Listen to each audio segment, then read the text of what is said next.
Hello guys and welcome to my YouTube channel. I'm Ihezue Theresa and you're highly welcome. Over here I talk about faith, lifestyle and football. On today's video we'll be discussing 5 things to learn from Manchester United. So if you think this is what is worth watching or what you'll enjoy, don't forget to like, subscribe and enjoy this video to the end. If you do, leave a comment down below about your favorite points. So let's go. The number one point on my list is Tenacious.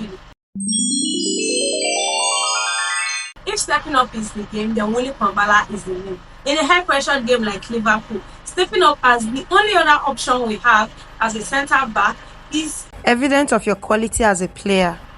I think it's a rough-cut diamond that we've been lacking. That boy showed passion, he played without fear, he was tenacious, he won 100% of his duels. His start is outrageous in that game. He played like a proper Mancunian. He played like he had the blood of Manchester United flowing through him.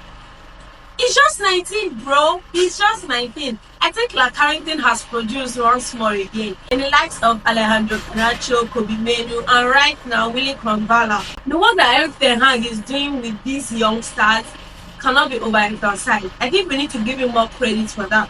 Because Kwambala coming into a big game like Liverpool, and probably in fact, he came with the man of the match performance is top notch. He was our best centre back on the pitch, and he's someone that had to wait for 3 other centre backs to be injured before he could get his chance. He had to wait for Lisandro Martinez to be. In fact, he had to wait for 4 centre backs to be injured because Lisandro Martinez had to be out, Rafael Varane had to be out, 37-year-old Johnny Evans had to be out, and even Luke Shaw, who doubled both as a left back and as a left centre back, also had to be out for him to get his proper chance as a starter in a Premier League game. And not just any Premier League game, a Premier League game against Liverpool. So for him to bring out that performance, I think it's top notch. His performance cannot go under the radar. Even though it was a disappointing draw, but his performance cannot go under the radar. I think we have one centre back already solidified going into the summer because Kwambala is a gem that we've just unearthed. And the irony is that when push comes to shove, our youngsters always show up. Like, they show up. They are the spine behind our team. Take Alejandro Garnacho. In a match where everyone is headless, Garnacho is there bringing spark and fire to the team. In a midfield that was worthless, manU came and it brought stability and composure to it.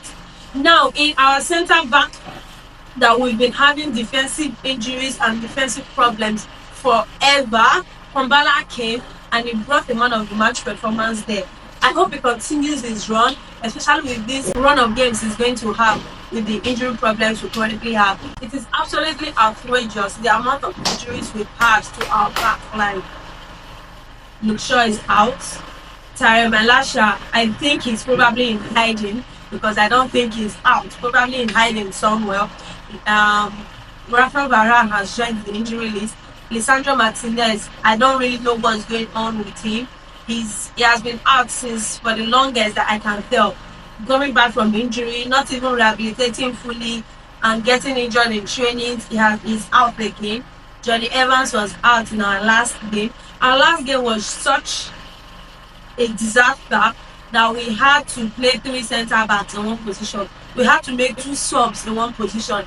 After Varane started the game, he was subbed out of injury at halftime and Johnny Evans came in. Johnny Evans did not even complete second half and he had to be subbed out, and Kwambala came in.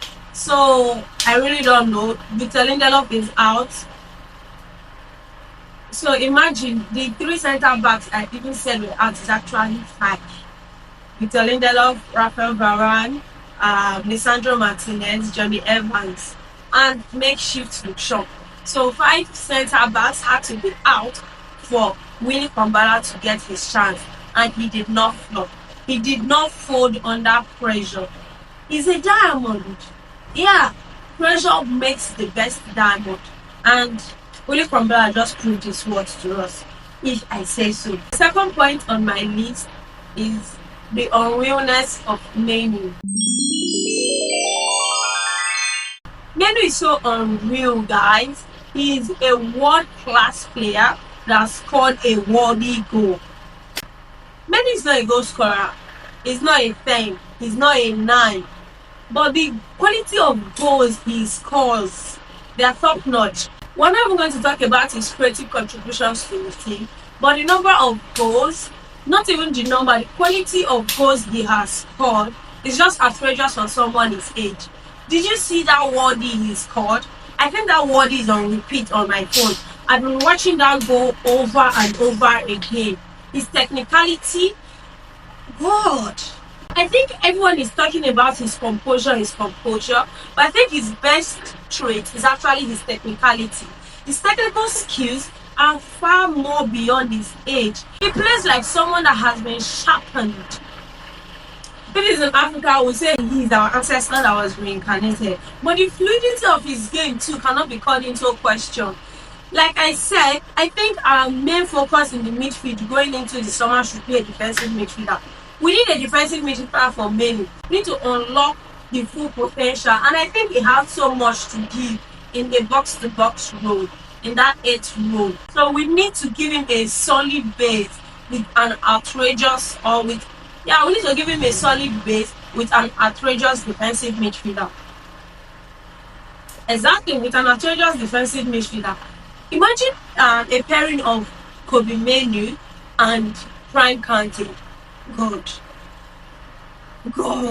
I just think going into the summer, our priority for the midfield should be a defensive midfielder. Like I said the last time we played Liverpool, there are not enough adjectives to describe manU, and that's just it. The number 3 point on my list is half glass full Fernandes. I think Fernandes is equal parts frustrating and fantastic. And we saw both parts in the Liverpool game. But without a doubt, he's a good leader. That being said, in the first half of our game against Liverpool, he was frustrating. But then in the second half, he showed up and showed forth with such a fantastic performance. He was everywhere in that game in the second half. He was in the midfield, he was in the attack, he was in our defense. Bruno Fernandes, as always, was everywhere. I don't think his effort can ever be called into question when he's having a fantastic game. But when we are being overrun in the midfield, as we were in the first half, he's always going to have a frustrated game that culminates into whinings and poor passes. That being said, I hope we see more fantastic performance from Bruno Fernandes and less frustrating performances. Moving on to the 4th on my list, declining case. The Casemiro we've seen this season is not the Casemiro we got last season. And over the course of our games this season, from the first game to now the 31st game, I think Casemiro has gradually, or should I say rapidly, declined over the games. Over the past few games that he has played, he has been nowhere to be found in the midfield, easily overrun and easily outdueled. Initially, when I started noticing his poor performances, we all chalked it down to being easily carded in Premier League. But then the second half of the season has started and he is not improving, rather he is declining. And that reiterates my point, being that we need a defensive midfielder this summer. Thinking about it, getting Casemiro for 70 million is such a wasteful investment because this is just the second season and it's not even a long-term solution to our midfield problems. And now we have to be looking outside towards getting a replacement for him ASAP. And so everybody that had a plan or that had a hand in that deal, I think they need to be investigated. Because how did you get Casemiro for 70 million and he has just lasted just one good season and another questionable season? And last but not least on my list, Firarai, is number 5, questionable penalties.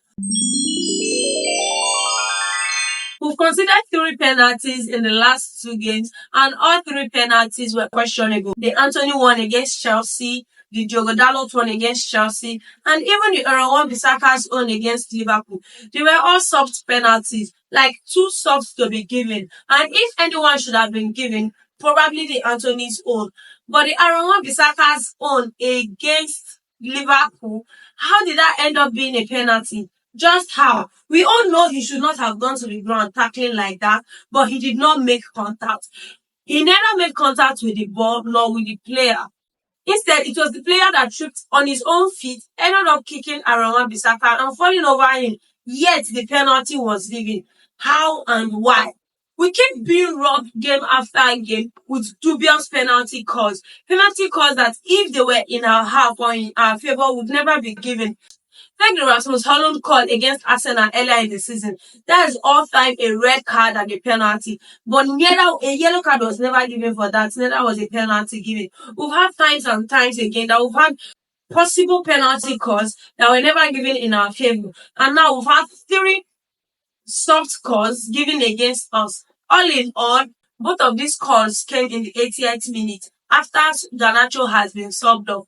And so I think Eric Ten Hag needs to have a rethink about his game management strategies, because every time we sub off Garnacho around the 80th minute, they end up inviting pressure. Even though we usually sub him off for a defensive change, we end up inviting so much pressure that we can't really contain. And with tired legs, we are prone to making judicious errors that result to soft penalties being given. It has happened back to back. Hopefully it does not happen in our next game or the one after that. But if this continues to happen, we're going to go from having a bad season to an even worse season. So we need to do something about it. We need to buckle up on our last minute defensive, become more focused while defending the last 10-15 minutes of the game, and the subbing up of Garnacho equating with a decline in our work rate and our work power on the field is now so alarming that I think opponents will now be waiting for Garnacho to be subbed off before plying us with pressure.